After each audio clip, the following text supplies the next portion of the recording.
ნინი მოგესალმებით. გამარჯობა. როგორ ხარ? კარგად, როგორ ხართ? მე მგონი კაი ადგილი შეგირჩიეს ასაუბრო. ფანტასტიკური, ძალიან. თან სიმბოლურია და შენთვის ძალიან ახლო გარემოა სიონი. სიონის ხედი. მოდი დაჯიქით, მაგრამ თან ხო იცი, ხანდახან რო გახედავ ხოლმე, შორიდან უფრო კარგად აღიქნება. თუ რატოა ესეთი შინაური? სიონი, შენობით ხო შეიძლება რომ მოგვართ? აუცილებელიც კი. ხო, თუ რატო ახლობელი და რატო ეს ფონი, ამაზე ჩვენ დიდწილად ვისაუბრებთ. მაგრამ მოდი სანამ ამაზე გადავალ და ახსნით. სიონი ვისთვის არ არის ახლობელი და შინაური თბილისში, მაგრამ შენთვის თლაც დაანახლობელი. ამაზე ცოტა ხანში გადავალთ. მანამდე პროფესიულად მინდა შენზე ვისაუბროთ და უფრო მეტი მოუყვეთ ჩვენელს და მაყურებელს, ვინც შეიძლება არ გიცნობს ან იმდენი არ იცის, მუსიკოსი ხარ. კი. და მე რამდენადაც მაქვს ინფორმაცია, თქვა მრავალხრივი, იმიტომ რომ გუნდი ჩამოაყალიბე, ასე ისე კონკურსი ემზადები და მოდი მოგვიყევი, საერთოდ პროფესიულად რა მიმართულებით მუსიკოსი ხარ და ამ ეტაპზე შემოქმედებითად რომელ და რა მიმართულებით საქმეა? კი ბატონო, დირიჟორი ვარ პროფესიით. ბავშვობიდან ამ სფეროში ვარ, ძალიან ღრმა ბავშვობიდან. ამჟამად ჩამოაყალიბე ჩემი საკუთარი გუნდი უკვე, რისთვისაც ბევრი წელი ვსწავლობდი და ძალიან მინდოდა ამ ყველაფერს ხორცი შევასხი. და სად ჩამოყალიბეს გონი თქვათ? თბილისის სახელმწიფო სამედიცინო უნივერსიტეტში. ამღერე მოყვარულები თუ იქ არსებობდნენ, ვინც თქონდა მუსიკალური გამოცდილება? მოყვარულები. ამას თავისხილი აქვს რაღაცა. ძალიან მაგარია, როდესაც ნულიდან იწყებ და რაღაც პატარა შედეგს რო ნახულობ, ეს არის ძალიან კარგი. ეხლა თქვი რომ ბავშვობიდან მინდოდაო, ხო? კი. მეც ბავშვობიდან არ ვიცი რატო, მინდოდა ყოფილიყავი დირიჟორი. რა თქმა უნდა არ ვარ, მაგრამ ვიცი რა ცოტა რო უყურებ, თან ჩემი ინსპირაცია ჯან სულტახიძე იყო. მის დირიჟორობას რო უყურებდი, ძალგი ერთსახეობის სპექტაკლია ხოლმე. ხო და აი ეს ფაქტი რომ აი ერთხელ რო აწევს და მე ყველა რო და აი რო იწყებ და სუმგონია რომ აი რაღაცას ღაპრული ამბავია. მაგრამ მაქვს ერთი გამომხელ ახლა, როდესაც კონცერტზე ვსვარ ან მუსიკას ვუსმენ, გულში ან ხელით დირიჟორობ. ჩემებურად, რა თქმა უნდა, აზრი არა ვარ დირიჟორობის. მაგრამ და წარმომიდგენია რა კარგია, როცა მადლობა. ჩაი უყვარს დირიჟორებს? მე მიყვარს. მეც მიყვარს. მაშინ დიდი მადლობა. ჩაი შაქრეთ თუ უშაქროთ? უშაქროთ. ამ ეტაპზე უკვე გადავედი ერთაზე ვართ. მადლობა დიდი და მე წარმომიდგენია ამ კუთხით რა სიამოვნებაა შემოქმედებითი რომ აი მოყვარულებს გააგებინებ შეკროა მოასმენებ, მაგრამ სანამ გუნდზე წავალ. ბავშვობიდან მინდოდაო და რამ განაპირობა აი დირიჟორობა მაინდა-მაინც ვიღებ ყავდა ვინმე დირიჟორი რა ჩემს ოჯახში ყველა დირიჟორია. ჩემი მეუღლეც, ჩემი ძმაც. შენს ბავშვობაში შენი მეუღლე არ იქნებოდა შენი მეუღლე. აი ახლა მივალ დავიწყებ ბავშვობიდან. დედა ჩემი, რომელიც არის ლოტბარი და ასწავლიდა გალობას, ფოლკლორს. ეს ყველაფერი ბავშვობიდან მესმის და აი ფრაგმენტებად რო გახსოვს ხოლმე, მახსოვს რომ ესე მე და ჩემი ძმა დედასთან ერთად ვისხედით და დედა ყოველთვის გვასწავლიდა ხოლმე რაღაც სხვადასხვა საგალობლებს, ფოლკლორულ სიმღერებს და ძალიან შინაურულ გარემოში ვიყავი. არჩევანით გასაგები იყო რატო?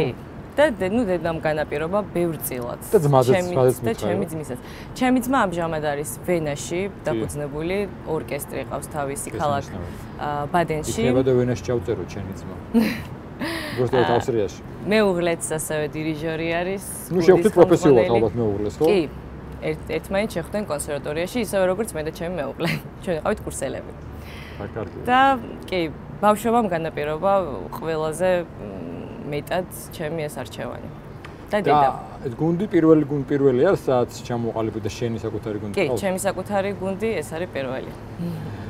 სანამ მე გუნდის გეგმებზე კითხავ და ამ დირიჟორულ გატაცებაზე, ვიცი რომ მნიშვნელოვანი გამოწვევს ემზადები, სულ მალე პოლონეთში უნდა გამიგზავრო, თავად მოგვიყევი ამის შესახებ. კი, პოლონეთში მივდივარ კონკურსზე.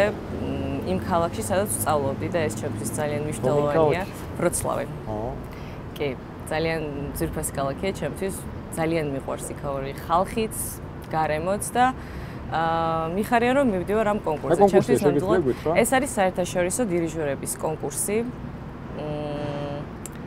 დიახ და მემზადები ამისთვის მაქვს მოკლედ გეზი აღებული. იცი, წარმატებას გისურვებ ცხადია ყველა სახელით, იმიტომ რომ ნებისმიერი ჩვენი მოქალაქის საერთაშორისო წარმატება, ქვეყნის წარმატებაა დიდწილად და გამიხარდება და მჯერა რომ წარმატები დაბრუნდები.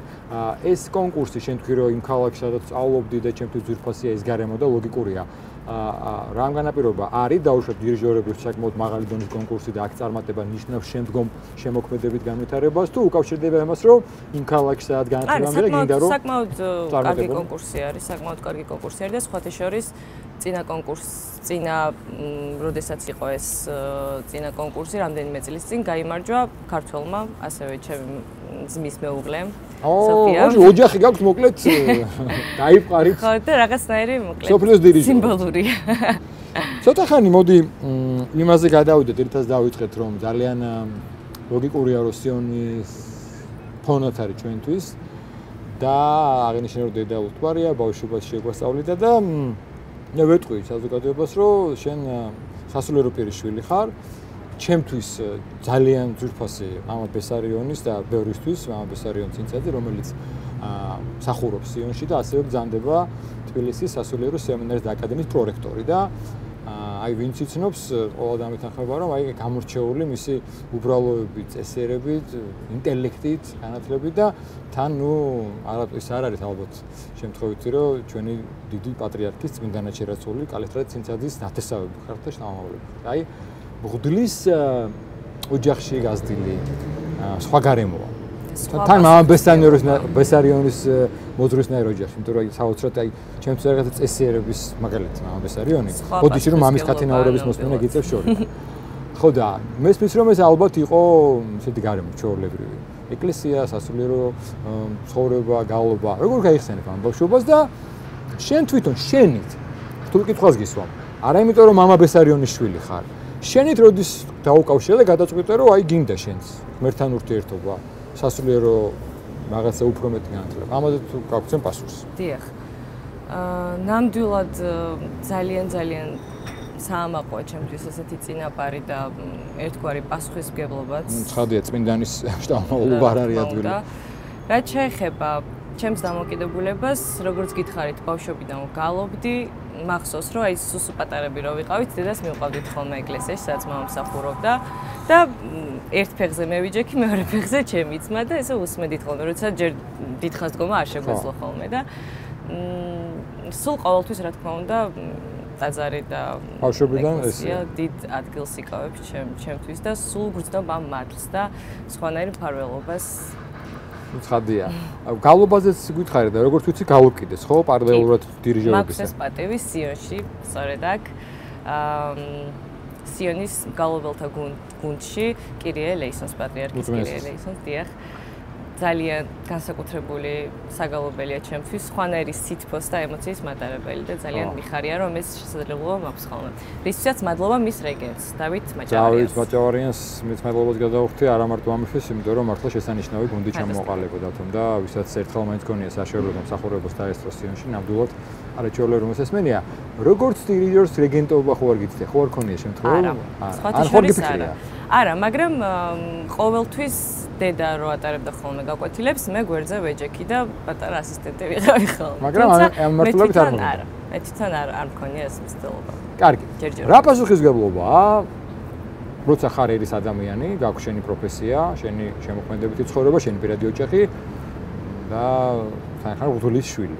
ეს შენთვის გასაგებია რომ მღვდელი შენი მამაა, ან მღვდელია, მაგრამ მამაა. მაგრამ მღვდელია. იცით რა ზართულია ახლა ჩემთვის ვისაუბრო ამაზე, იმიტომ რომ მე მგონია რომ ჩვეულებრივი მოვლენაა ჩემთვის. რა თქმა უნდა, ძალიან ყოველთვის მახსოვს რომ მამა ჩემი არის ადამიანი, რომლის გამოც მე არ მეპატიება ბევრი შეცდომა. ეს ნამდვილად ესე არის. თუმცა ორგანულად მიმდინარეობს ყველაფერი ჩემთვის და ვერ გამიჯნა. მაშინ სხვა რამეს კითხავ. როგორია მამა ურთიერთობაში? აი მაგალითად იგივე შემოქმედებით მომენტში თუ არის რაღაცა საუბრობთ, გისაუბრებთ. მამა არის ყველაზე ახლობელი ადამიანი ჩემთვისაც და ჩემი. მეგობრობთ? რა თქმა უნდა, ყოველდღიური კონტაქტი გვაქვს, ყოველთვის ზუსტად იცის რა ხდება ჩემს ცხოვრებაში და სულ მეკითხებიან ხოლმე რომ მამას ამ ხელა მრევლი ყავს, ამდენი საქმე აქვს, აკადემიაში სტუდენტები პლუს ბევრი საქმე აქვს ნამდვილად, მაგრამ არ არსებობს, არ მახსენდება ის პერიოდი, როდესაც მე დამაკლდა ან მამის მხრიდან ყურადღება, ან ფიზიკურად დამაკლდა მამა, ან არ იცოდა ჩემ ცხოვრებაში იმ პერიოდში რა ხდებოდა. ყოველთვის იცოდა, როდის მქონდა გამოცდა, როგორ ჩაიარა ამ ყველაფერმა. მოკლედ ძალიან ახლობელი არის და ძალიან მეგობრობს და ძალიან ახლოს ვართ. რადგან მთელი ოჯახი მღერი და უკრავდა დირიჟორობთ, ეს აღაზრს გამიგე, მამა ბესორიოს თუ? მამაც მღერის. მართლა ეგ არ ვიცი. მამაც მღერის. უბრალოდ ესე არავის. ანუ მამასაც მუსიკასთან სიახლოვე აქვს. ყოფილა რა შემოქმედებითად, აი ჩევები, მასთან გისაუბრია, გაგიზერები, ამ კუთხითაც გაქვთ ხოლმე ურთიერთობა? ძალიან საინტერესოა ყოველთვის. მამა ჩემ კონცერტებზე სულ არის. იშვიათი გამონაკლისები ყოფილა, როდესაც მამა არ ყოფილა. სულ არის და სულ გვაქვს ხოლმე განხილვა, როგორი იყო ეს ნაწარმოები მისთვის. რა მოეწონა, რა გაუკვირდა ჩემგან, რა მისი აზრი მნიშვნელოვანია ამ კუთხითაც. კი, რა თქმა უნდა. იცი რა უნდა მეკითხო? არ ვიცი თუ გინე გაგვეცი ამის პასუხი თუ გინდა არა და მამამ ბესარიანს საკითხი თქვ შენდობას. მე არ ვიცი ეს, ჩემი გამოცდილება არ არის ეს. როგორ ხდება, როცა ფლის შვილი ხარ და შენ თქვი რომ ბავშვობიდან ორგანულია შენთვის ტაძარი, სულიერება, წირვა, მსახურება.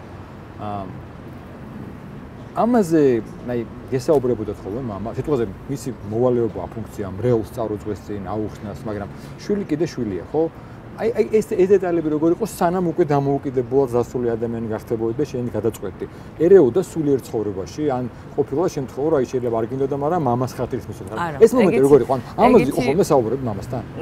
ეგეთი სიტუაცია, როდესაც მე არ მინდოდა და მამას ხათრით იყო, ან დაწალდატანება მისგანაც არ ყოფილა. არ მახსენდება. მამასთან სულ მქონა მაგას საუბრები. ჯერ ერთი სულ პატარა რო ვიყავი, მამას ვაბარებდი ახსარებას. ხო.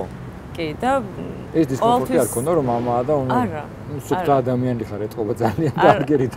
არ მქონია ეს დისკომფორტი. ისედაც ჩვენ ძალიან გახსნილი ურთიერთობა გვაქვს ყველას ოჯახში და არ მქონია ეგ შეზღუდვა ერთმანეთთან. კაი, გასაგებია. ცოტა ხანი შევეშოთ მამას, იმიტომ რომ ეხლა რო გისმენს, ვიცი რომ ალბათ ამ პერიდება. დავუბრუნდეთ მუსიკას. რა არის შენთვის როგორ დირიჟორისთვის საინტერესო დირიჟორობაში, იმიტომ რომ მე თავიდან აღნიშნე რომ რატო დირიჟორობა ვთქვი და გითხარი რატომ დირიჟორობა. და აგვიხსენე, აი რა სხვა ხიბლი აქვს, რა სხვა ეფექტი აქვს ამ დირიჟორობას, რამაც ჩემ გადაგაწყვეტინა და არამ თუ გადაგაწყვეტინა, დაგაჯერა რომ სწორად არის შე და აგერ უკვე კონკურსზე მივიდიხარ და იმაღლე კვალიფიკაციას. აი ცოტა უფრო გაგვაგებინი არა დირიჟორებს. კი. მოკლედ მე როდესაც ვიყავი ძალიან პატარა და დედამ მიმიყვანა მუსიკალურ სასწავლებელში, ეს იყო ნიჭერთა 10 წლები. სამწეულო ქართული მუსიკის. იქ მოხვდი ფანტასტიკურ მასწავლებლებში. ლიანა ჭონიშვილი, რომელიც იმ პერიოდშიც და დღემდე ჩემთვის არის საოცარი მუსიკოსი და ადამიანი, ყოველთვის ყველაზე კარგი მრჩეველი. ასევე ჩემი გუნდის პედაგოგები, ფანტასტიკური პედაგოგები მყავდა და ჩემთვის გუნდი იყო აი ბავშვებს რო ძალიან უნდათ ხოლმე ეზოში თამაში და ეგ სურვილი რო ამოძრავებთ რომ ოღონდ დედამ ეზოში გავუშვენ, ჩემთვის იყო გუნდზე წასვლა.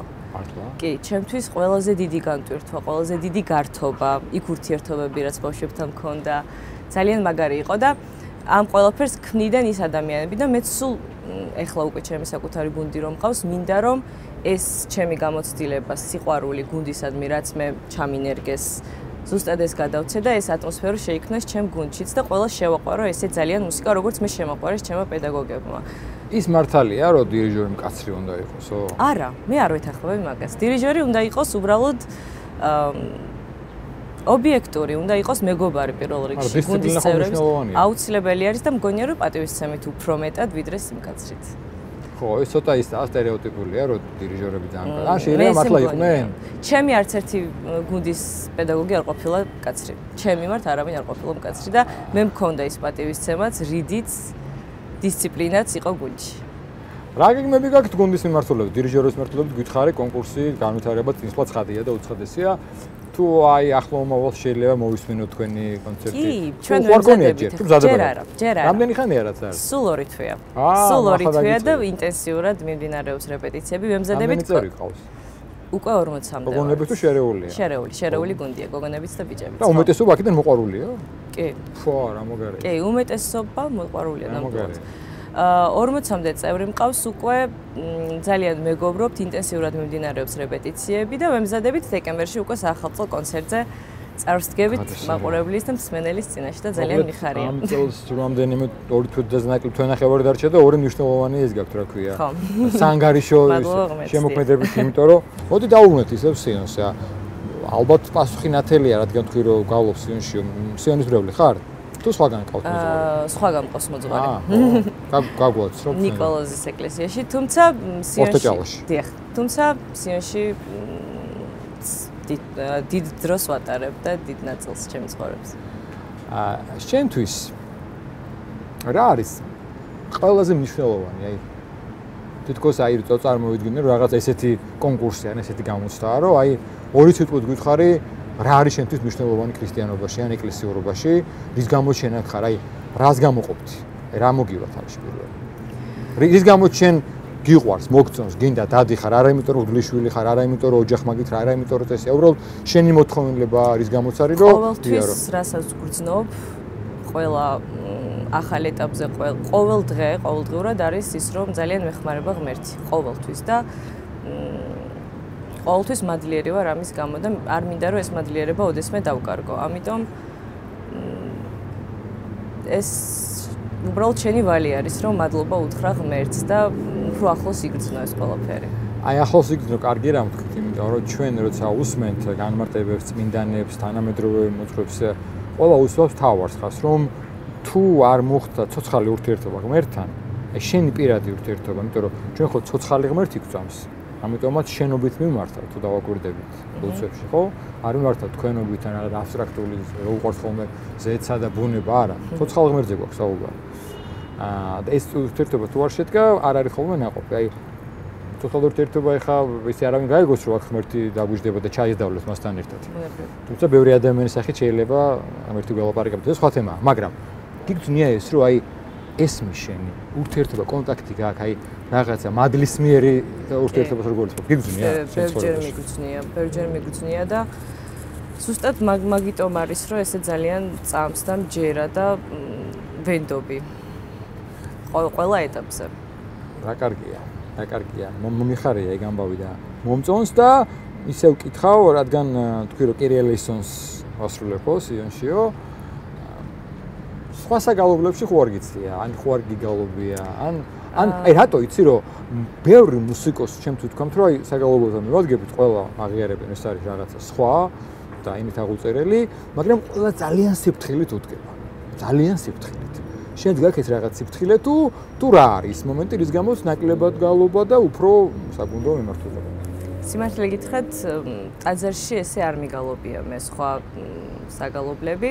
ალილო შემისრულებია შობას, სხვა შორის კახიძის ცენტრში შემისრულებია და ძალიან კარგად მახსენდება ეს პერიოდი, თუმცა სხვა არა. ტაძარში ესე არ. თორე რატო ეს არ იყო შემოთავაზება, არის აქტიური შენ? ალბათ მე არ ვი აქტიური, ხო. ის მომენტია, რომ თუმცა ძალიან სიამოვნებს ყოველთვის, როდესაც ტაძარში ვარ, მგალობლებთან ვდგავარ და გულში ყოველთვის მეც ყვები. თუმცა მე რატომღაც არ მქონია ეს ცდილობა. შეიძლება მქონდეს მომავალში. ხო, რა ვიცი, ნახო, შეიძლება შენს საგუნდო რეპერტუარში როგორ დირიჟორი საგალობლები ძალიან მიყვარს და ძალიან მამშვიდობს. შეგიძლია გაგვანდო საგუნდო რეპერტუარი და დაუშვათ თუნდაც ერთი ან რამდენიმე ავტორი ვის მუსიკასაც შენ მაგალითად გინდა რომ შენს უკვე შენს გუნდში გაჟღერდეს და იგივე მეზადებით კონცერტიც ან უკვე იქნება შერჩეული კომპოზიტორები. ჩვენთვის საგუნდო აუცილებლად. ეგ უნდა მეთქვა პირველ რიგში ეს არის ჩვენთვის და ყველაზე დიდი დანატოვარი რაც გვაქვს ამ ნაწარმოებების სახით. რას დრო გადის მე ძალიან წირი ცოდნა მაქვს ხადია, მაგრამ აი რომ ვისმენ სუმგონია რომ აი ყველა ეტაპზე აღმოჩნდა ეს კიბირია რომელიც არილევა ამ ადამიანის უდიდესი დანატოვა საგანძურით რაც დატოვა მან. ეგრეა. შესრულება ჯერ მარტო ამ ნაწარმოებების იმხელა ემოციასთან არის დაკავშირებული. იმხელა ემოციასთან რომ უბრალოდ უდიდეს ემოციასთან არის დაკავშირებული შესრულება ამ ნაწარმოებების ჯერ მარტო, დირიჟორობაზე არაფერს არ ვაყოფ. და მე ბევრ გუნდში მიმღერია. თბილისის ქალთა გუნდში, ზვიად ბლუქვაძის გუნდში და ყველგან იყო, ყველა გუნდის რეპერტუარში ყოველთვის იყო კეჭაყმაძე და სხვანაირად ვებყრობით ჩვენ ამ კომპოზიტორს და მეც რა თქმა უნდა მინდა რომ ჩემი გუნდის რეპერტუარშიც დიდი ადგილი ეჭიროს ამ მის ნაწარმოებებს. რადგან დეკემბერი მალე მოვა და ემზადებით პირველი წარდგენითი კონცერტისთვის კიდევ რა ჩვენ გვექნება spirituals-ები, საახალწლო ნაწარმოები. საახალწლო კონცერტი იქნება. კი, საახალწლო კონცერტია, თუმცა გეჭყმადის ერთ ნაწარმოებსაც შევასრულებთ. სად ავტოვოთ ეს სურპრიზი? სად იქნება კონცერტი გაქვს თუ გვიდეთ? თეატრის სამედიცინო შვენიერი დარბაზია, მე მათ სპექტაკლის ვესწრები ხოლმე და კი. ძალიან კარგი და ესე იგი, როდის გვეცოდინება პოლონეთის შედეგები? დეკემბრის შუა რიცხვებში. ცირა ბოლოს სანამ დავასრულებთ, უნდა კითხო ეს უცებ მომივიდა. ორივე დირიჟორი ხარ დაძმანი. ხო არ ქონიათ რამე საერთო წარმატება ან კონცერტი ან გამოსვლა სადმე? წინა წელს იყო ესეთი შემთხვევა, როდესაც ორივემ მივიღეთ მონაწილეობა ერთ და იგივე კონკურსში ტურინში, იტალიაში. ბევრი აპლიკანტიდან მოხვდით 16 წელში 2 ქართველი და დაძმა. ხო და ეს ჩვენთვის იყო, არ ვიცი, ძალიან მაგარი ფაქტი, იმიტომ რომ ერთმანეთს შევხვდით სცენაზე, მოკლედ, როგორც კონკურენტები, მაგრამ როგორც რა თქმა უნდა, ძალიან დიდი გულშემატკივრები ერთმანეთის. კონკურენტობა გაგაშდა სცენაზე? არა, რა თქმა უნდა, არა, პირიქით, გუგა ჩემთვის უდიდესი მრჩეველი არის და გუგა რამდენი ხანია რა საფრთხეში? 6 წელი. კი, 6 წელია უკვე. თავისი ორკესტრი ყავს, კი. ძალიან მაგარია, ეხლა მე არ ვიცოდი, სანამ არ დავგეგმოდი გადაცემას, არ ვიცოდი და საოცრებია ქართულს ავსტრიაში ყავს, მოცარტის ქვეყანაში ყავს ორკესტრი, საოცრება. წარმატება მინდა გისურვო და გადაგიხადო დიდი მადლობა სტუმრობისთვის. ბევრი რამით მიხარია ეს გზა, ეს წარმატებები, მაგრამ ორმაგად მიხარია, ვიტყვი ნამდვილად რომ სწორედ სასულიერო პირის შულზეა და მამა ბესარიონის შულზეა საუბარი. მახარებს ძალიან ეს ფაქტი, დარწმუნებული ვარ ჩვენი მაყურებელიც გაიხარებს ამით, იმიტომ რომ მნიშვნელოვანია, როცა სასულიერო პირის შვილი, ოჯახის წევრები, ძმაზე ახსენეთ ძალზე მეუღლეზე, წარმატებით არიან, თქვენი ძმის ამბავი ძალიან გვახარებს და გამიხარდებოდა მომეცემო საშუალება იქ მაინც შევხვდე და ჩავწერო და გისურვებ დიდ წარმატებას. მამა ბესარიანი მოგიკითხე და მოკლედ გაგვიხარდება რომ შეიძლება გავიგო წარმატებები შენი როგორც დირიჟორის მიმართულებით და ახალი გუნდის წარმატებები. დიდი მადლობა. მადლობა თქვენ. ნახვამდის, დიდი მადლობა.